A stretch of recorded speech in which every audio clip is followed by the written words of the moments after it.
आघातातून आधाराकडे हे ब्रीद घेऊन विनामूल्य बचाव कार्य करणाऱ्या महाबळेश्वर ट्रेकर्स संस्थेला सातारा जिल्हा नियोजन समिती आणि जिल्हा आपत्ती व्यवस्थापन विभागाकडून नवीन अद्ययावत रबर बोट व OBM मशीन प्रदान करण्यात आले आहे। वेण्णालेक येथे पोलीस निरीक्षक हर्षद गालिंदे यांच्या हस्ते या बोटीचे पूजन आणि लोकार्पण करण्यात आले।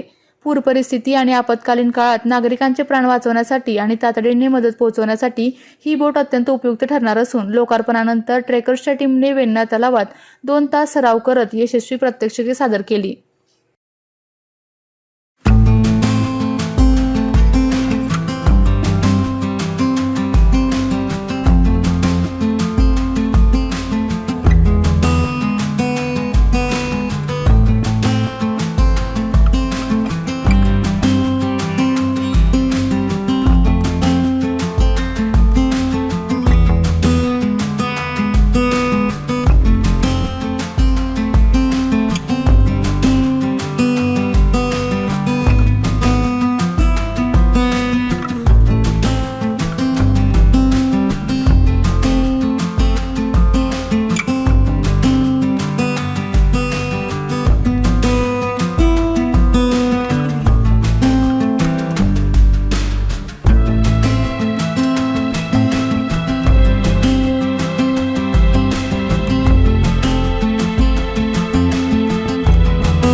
आज महाबळेश्वर ट्रॅकर्सला आपत्ती व्यवस्थापनासाठी जी बोट मिळाली त्या बोटीचं आणि प्रात्यक्षिक सादर केलेलं आहे आणि ज्ञानेश्वर महाराजांची पालखी सातारा जिल्ह्यामध्ये नेराळा येत आहे आणि तिथून ती बोट आपल्या लोकांच्या सेवेसाठी दाखल होत आहे।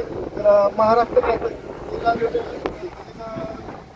काम करणारे भारतीय तरुण त्यांना मी शुभेच्छा देतो। यांच्याकडनं समाजाचं समाजोपयोगी कार्य व्हावं ही ईश्वराला प्रार्थना करतो। जय हिंद, जय महाराष्ट्र।